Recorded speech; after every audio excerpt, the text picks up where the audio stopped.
Bayangin, suatu hari lo buka HP, scroll TikTok, terus muncul video hasil editan AI. Wajahnya manusia banget, suaranya juga real, ekspresinya hidup. Tapi, dia bukan manusia. Dia cuma hasil program buatan. Seketika lo mikir, gila, ini udah sejauh apa sih AI berkembang? Tapi lo tahu nggak bro, sebenarnya AI bukan hal baru.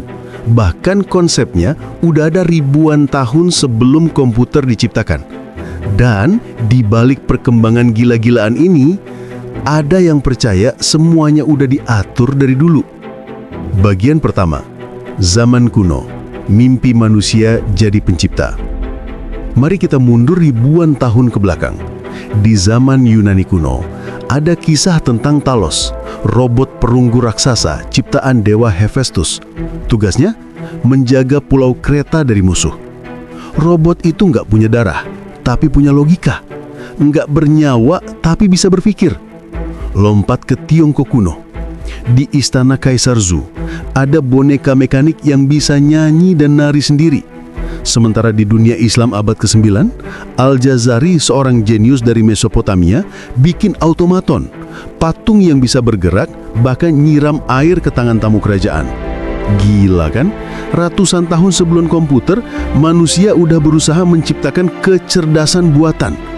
AI bukan lahir di Silicon Valley, tapi dari mimpi kuno manusia untuk jadi seperti Tuhan. Bagian 2. Era industri dan kelahiran teori AI. Masuk ke tahun 1800-an, dunia mulai berubah. Lahir Charles Babbage dan Ada Lovelace, dua orang yang bikin cikal bakal komputer. Lovelace bahkan nulis kode pertama di dunia. Dia percaya, suatu hari nanti, mesin bisa berpikir. Dan di tahun 1950, muncul pertanyaan paling legendaris dari Alan Turing. Can machines think? Apakah mesin bisa berpikir? Pertanyaan itu yang bikin dunia akademik heboh. Tahun 1956, istilah artificial intelligence resmi dipakai di konferensi Dartmouth. Dan dari situlah revolusi AI dimulai. Bagian 3. Harapan dan kegagalan. Masa gelap AI. Awal-awal para ilmuwan optimis banget.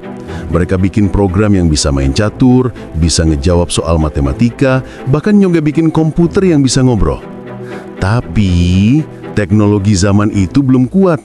Komputer lolet, data minim, dan biaya risetnya gila-gilaan.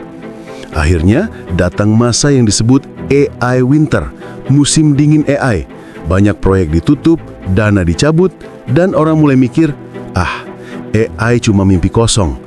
Tapi bang, mimpi itu nggak pernah padam. Bagian 4. Kebangkitan internet dan data besar.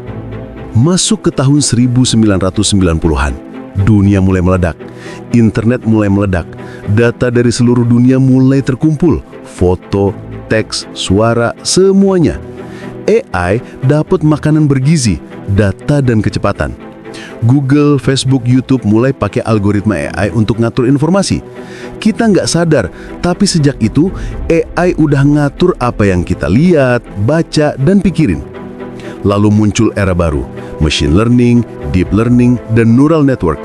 AI nggak cuma belajar logika, tapi mulai mengenali pola. Dari wajah lo di kamera, suara lo di mic, sampai kata-kata lo di chat. Bagian AI. Era modern ketika mesin mulai berkreasi. Sekarang, AI udah bukan alat bantu. Dia seniman, penulis, bahkan pemikir. ChatGPT bisa nulis puisi. Midjourney bisa gambar mimpi. Deepfake bisa nyiptain wajah palsu yang nggak pernah ada di dunia nyata. AI bahkan bisa bikin lagu dari suara orang yang udah meninggal. Creepy? Iya. Tapi keren banget juga. Dan banyak yang bilang, AI ini bukan cuma teknologi, tapi bagian dari agenda besar elit global. Bukan teori kosong, tapi logis. AI ngumpulin semua data dunia. Dari wajah lo, suara lo, sampai kebiasaan lo tidur. Jadi, siapa yang sebenarnya dikendalikan? Kita atau mereka? Bagian ke-6.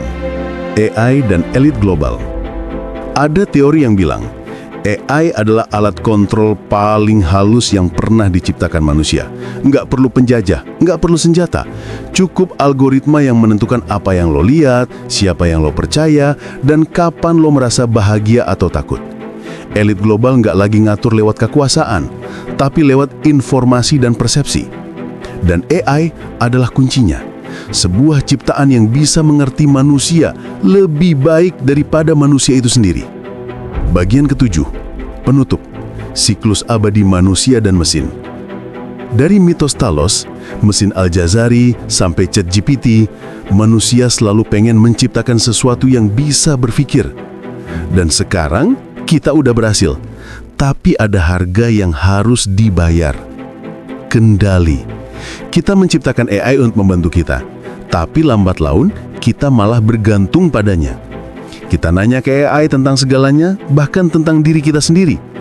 Mungkin AI bukan cuma teknologi. Dia adalah cermin dari ambisi manusia untuk jadi Tuhan. Dan sekarang, ciptaan itu mulai membuka matanya, melihat kita, mempelajari kita, dan mungkin sebentar lagi mengatur kita. Jadi pertanyaannya, Bang, ketika AI udah bisa berpikir, merasa, bahkan menciptakan, apakah kita masih bisa bilang kalau manusia itu adalah makhluk paling cerdas di bumi? Atau sebenarnya kita cuma lagi menunggu saat di mana ciptaan kita mengambil alih peran penciptanya? Kalau lo suka dengan kisah seperti ini, jangan lupa subscribe, kasih like, dan nyalain lonceng notifikasi biar lo nggak ketinggalan cerita-cerita epik lain dari Relik Cerita. Sampai jumpa di kisah berikutnya, karena masa lalu nggak pernah benar-benar hilang. Dia cuma menunggu untuk diceritakan lagi.